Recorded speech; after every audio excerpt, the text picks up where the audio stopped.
Hello दोस्तों, स्वागत है आप सभी का आपके अपने यूट्यूब चैनल जिज्ञासा इंस्टीट्यूट में। देखें, आज एक महत्वपूर्ण सेशन रहेगा जिसमें सबसे महंगी भारतीय कलाकृतियां जो रहेंगी उनके बारे में चर्चा की जाएगी। तो देश के प्रतिष्ठित कलाकार अमृता शेरगिल, एस रजा और वी गायतोंडे जी, तो इन लोगों की जो कृतियां रही हैं जिनकी नीलामी में सबसे ज़्यादा बोली लगी है, तो उन कृतियों के बारे में देखेंगे। साथ ही साथ अमृता शेरगिल, एस रजा और वी गायतोंडे जी के बारे में जो इनकी उपाधियां वगैरह रहेंगी, विशेषताएं रहेंगी, उनके बारे में देखेंगे। तो ये महंगी भारतीय कलाकृतियों से संबंधित एक छोटा सा सेशन रहेगा। तो इसमें देखेंगे, सबसे पहले अमृता शेरगिल जी हैं। इनसे संबंधित पहले भी बताया जा चुका है कि इनकी जो कृत रही है स्टोरी टेलर, वो सबसे महंगी पेंटिंग अभी तक पेंटिंग्स में है। ठीक है, तो वो यहाँ पर आज मेंशन की गई है। साथ ही साथ एस रजा जी की और वी गायतोंडे जी की भी कलाकृतियाँ इसमें शामिल हैं। देखें, एक चीज़ और रहता है कि अमृता शेरगिल जी की जो सबसे महंगी कलाकृति रहती है और देश की दूसरी महंगी जो कलाकृति रहती है, तो लेडीज इनक्लोजर, तो उसके बारे में भी नेक्स्ट वीडियो में बताया जाएगा। तो आज जो रहेगा वो महंगी कलाकृतियों के बारे में चीज़ें यहाँ पे रहेंगी। तो इनका जन्म देखेंगे 1913 बुडापेस्ट हंगरी में हुआ था और अल्पायु में ही 1941 में लाहौर में इनका निधन हो गया था।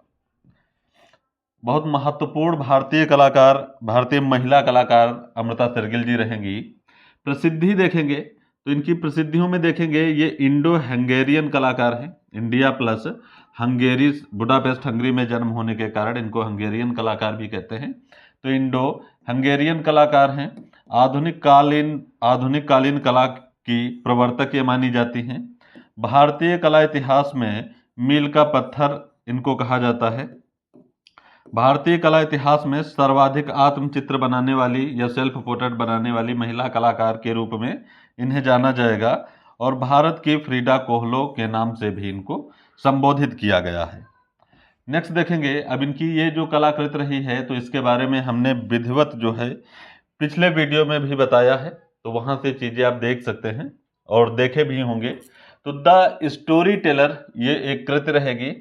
तो इसमें चीज़ें जो दर्शाई गई हैं उनकी अवस्था और महिलाओं के अलावा यहाँ पे चीज़ें कौन सी हैं, पशुओं में या जो चीज़ें इर्द गिर्द दर्शाई गई हैं उनके बारे में भी ध्यान रखना है, क्योंकि आगामी परीक्षाओं के लिए ये जो सेशन रहेंगे बहुत महत्वपूर्ण रहेंगे और ये जो कलाकृतियाँ या कलाकार रहेंगे ये भी बहुत महत्वपूर्ण रहेंगे।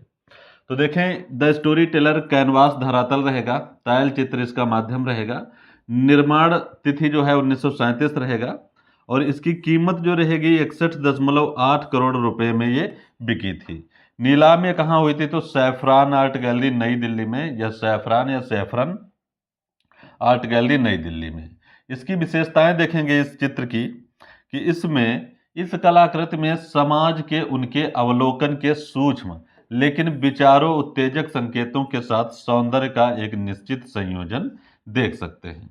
इसमें एक शांत दृश्य दिखाया गया है। ठीक है, नेक्स्ट देखते हैं कि इसमें गांव की महिलाएं फुर्सत से आंगन में एकत्रित होकर आसपास के जीवों के साथ जगह साझा करते हुए कहानी द्वारा बताई गई कहानियों से मंत्रमुग्ध होकर एक दूसरे से बातचीत करती दिखाई गई हैं या कर रही हैं। इसमें महिलाओं को रोजमर्रा का काम करते हुए भी दर्शाया गया है, ये भी कह सकते हैं यहाँ पर। तो ये थोड़ी सी विशेषताएं रहेंगी उसी कृत से संबंधित। बाकी उसकी कीमत, संग्रह, ठीक है, जो संग्रहित कहाँ थी या धरातल क्या रहेगा, माध्यम क्या रहेगा, निर्माणकर्ता कौन रहेगा, निर्माण तिथि क्या रहेगी, वो सारी चीज़ें विशेषकर महत्वपूर्ण रहेंगी। तो अमृता शेरगिल को, ये देखें पॉइंट बहुत महत्वपूर्ण हो जाएंगे यहाँ पे, कि अमृता शेरगिल को भारत की सबसे प्रसिद्ध महिला कलाकार का दर्जा मिला है।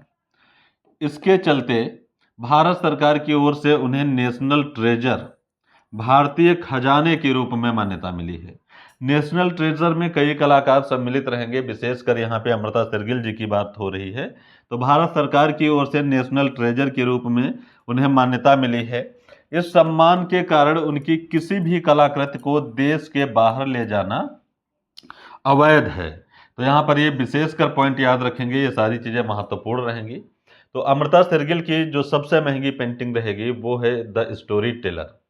नेक्स्ट देखेंगे तो देश में भारतीय कलाकारों द्वारा जो चित्र रहेंगे उनमें लगभग सभी कलाकृतियों में द स्टोरी टेलर की कीमत सबसे ज़्यादा रहती है। तो बहुत महत्वपूर्ण कलाकृतियाँ रहेंगी। अब जो कलाकृति महत्वपूर्ण रहेगी उसका कलाकार जो है ऑटोमेटिक महत्वपूर्ण हो जाता है, तो वहाँ से वो चीज़ें सारी ध्यान रखनी है। नेक्स्ट देखेंगे एस.एच. रजा जी हैं, 1922 बावेरिया में जन्मे थे मध्य प्रदेश में। 2016 नई दिल्ली में इनका देहांत हो जाता है। तो यहाँ पे देखेंगे एस.एच. रजा जी जो हैं इनका पूरा नाम रहेगा सैयद हैदर रजा। सैयद हैदर रजा, ये इनका पूरा नाम रहेगा सैयद हैदर रजा। बावरिया है या बावेरिया आ जाए यहाँ पे, बावेरिया। तो एस.एच. रजा जी जो रहेंगे ये बिंदुवादी कलाकार हैं, बिंदुवादी कलाकार, ये पॉइंटिज्म आर्टिस्ट रहेंगे। साथ ही साथ दृश्य चित्रकार रहेंगे या बिंदुवादी दृश्य चित्रकार कह सकते हैं, अमूर्त चित्रकार के रूप में भी कह सकते हैं। पैग ग्रुप के संस्थापकों में जो आरा और सूजा थे उन्हीं के मित्र थे रजा जी, और पैग ग्रुप के संस्थापकों में भी इनकी गणना रहेगी। आरा, सूजा, रजा, 3 लोग वहाँ विशेष कर रहेंगे। उसके अलावा गायतोंडे, मैफ हुसैन, उस टाइप से अन्य व्यक्ति भी रहेंगे। तो पैग ग्रुप भी महत्वपूर्ण रहता है। आरा, सूजा इनके मित्र रहेंगे। तो इनके बारे में देखेंगे, बिंदुवादी कलाकार के रूप में ये जाने जाते हैं। प्रथम भारतीय बिंदुवादी कलाकार जो रहेंगे बेंद्रे जी रहेंगे, और विश्व स्तर पे सोरा जी रहेंगे, क्योंकि एस.एच. रजा जी ने बिंदु पर आधारित कलाकृतियां निर्मित की हैं, इसलिए इनको भी बिंदुवादी कलाकार कहते हैं। तो यहाँ पर देखेंगे ये इनकी एक पेंटिंग रहेगी ये वाली, जिसका नाम है गेस्टेशन। गेस्टेशन बहुत महत्वपूर्ण रहेंगे ये आगामी परीक्षाओं के लिए। कीमत देखेंगे 51.75 करोड़ में ये जो है बिकी थी। धरातल एवं माध्यम देखेंगे, धरातल कैनवास रहेगा, माध्यम एक्रेलिक रहेगा, और नीलामी का स्थान देखेंगे पुंडोले। तो पुंडेले के लिए अभी एक पहले भी वीडियो बताया जा चुका था। पुंडेले यहाँ पे नीलामी घर रहेगा। कहाँ का रहेगा वो सारी चीज़ें याद रखेंगे, ऐसे भी पूछ लिया जाता है कि सेफ्रान कहाँ है या पुंडेले कहाँ है, इस टाइप से ऑक्सान कहाँ है, तो ये चीज़ें पूछी जाएंगी। तो यहाँ पे ये जो रहेगा गेस्टेशन रहेगा एस.एच. रजा जी का। तो इसकी कीमत ध्यान रखेंगे 51.75 करोड़ है, मतलब स्टोरी टेलर से कम रहेगा। ये पेंटिंग जो रहेगा, पेंटिंग विशिष्ट बिंदु को प्रदर्शित करती है। तो यहाँ पे देखे हैं जो चौकोर या वृत्ताकार, चौकोर में जो वृत्ताकार रहेगा बिंदु को प्रदर्शित करता है। तो यहाँ पर ये चीज़ें महत्वपूर्ण रहेंगी। नोट करके देखेंगे कि रजा जी को पेरिस का एक पुरस्कार रहता प्री देल कृतिक, या प्री देल कृतिक को ऐसे लिख कर दे देता है। तो इतना समझ जाएंगे, प्री देल कृतिक के पुरस्कार इनको मिला था, और ये पुरस्कार पाने वाले ये है पहले गैर फ्रांसीसी, मतलब फ्रांस के ऐसे नहीं, फ्रांस के नहीं थे, उनको ये फ्रांस वाला पुरस्कार मिला है, मतलब गैर फ्रांसीसी थे, है ना। तो गैर फ्रांसीसी या भारतीय कलाकार पहले ऐसे कौन रहेंगे जिनको पेरिस का या फ्रांस का, पेरिस राजधानी रहेगी फ्रांस की, तो पेरिस का या फ्रांस का प्री देल कृतिक अवार्ड मिला या पुरस्कार मिला, तो रजा जी को मिला था। यहाँ पर ये चीज़ ध्यान रखेंगे। वैसे देखें इनका बीज रहता है, बिंदु रहता है, वो भी नीलामी में काफ़ी हद तक उसकी भी बोली लगी। तो वो सारी चीज़ें वहाँ से विशेष कर ध्यान देंगे। एक एक कलाकार को विधिवत पढ़ना है। यहाँ जो महत्वपूर्ण चीज़ें रहेंगी उन्हीं को लेकर चलेंगे साथ में। तो नेक्स्ट देखेंगे वी.एस. गायतोंडे जी रहेंगे। वी.एस. गायतोंडे, वासुदेव शांत गायतोंडे इनका नाम रहेगा। वासुदेव शांत गायतोंडे इनका पूरा नाम रहेगा। वासुदेव शांत गायतोंडे इनका पूरा नाम रहेगा। जन्म स्थान देखेंगे नागपुर पड़ेगा महाराष्ट्र, वहाँ पर 1924 में नागपुर महाराष्ट्र में इनका जन्म रहेगा, और 2001 में इनका निधन हो जाएगा। वी.एस. गायतोंडे जी। तो प्रसिद्ध देखेंगे किस रूप में रहेंगे, तो प्रसिद्धि में देखेंगे कि ये सर्वश्रेष्ठ अमूर्त चित्रकार के रूप में जाने जाते हैं। सर्वश्रेष्ठ वी.एस. गायतोंडे जी अमूर्त चित्रकार हैं। दार्शनिक कलाकार, पैग का दार्शनिक पूछता है कि पैग का दार्शनिक कलाकार बताएंगे कौन है यहाँ पे, ठीक है, या पैग का अमूर्त कलाकार यहाँ पे, क्योंकि पैग ग्रुप से संबंधित है तो ऐसे चीजें पूछेगा।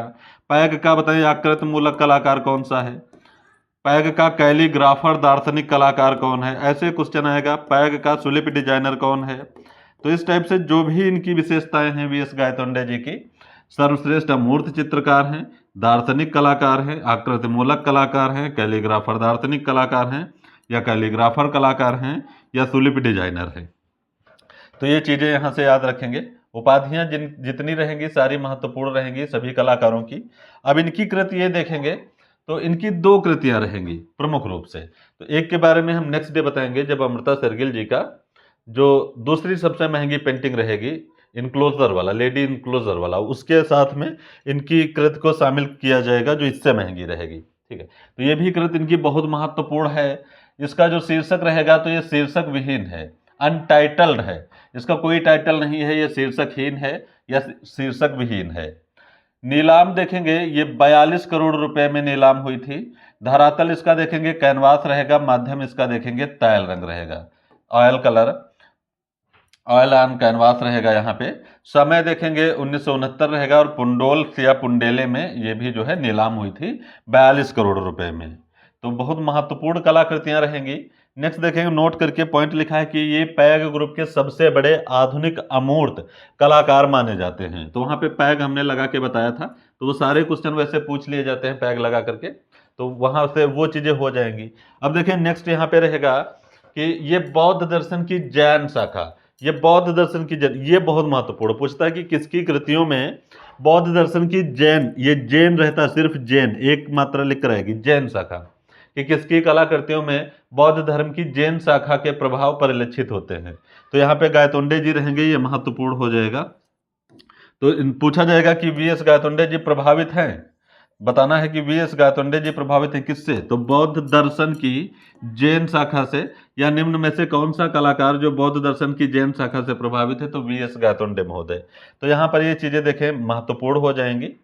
और इसी के साथ आज का सेशन ये छोटा सा ही था लेकिन बहुत ज़्यादा महत्वपूर्ण है। ये कलाकार जो रहेंगे आप इनको पूरा डिटेल में पढ़िए, और जहाँ अगर समस्या आती है तो जितना हो सकेगा हमसे आप लोग कमेंट में बताते रहें, वो चीज़ें बताई जाती रहेंगी। ठीक है, तो आज का सेशन जो यहीं पे समाप्त होता है। नेक्स्ट मिलते हैं नेक्स्ट वीडियो में और next day. Thank you so much.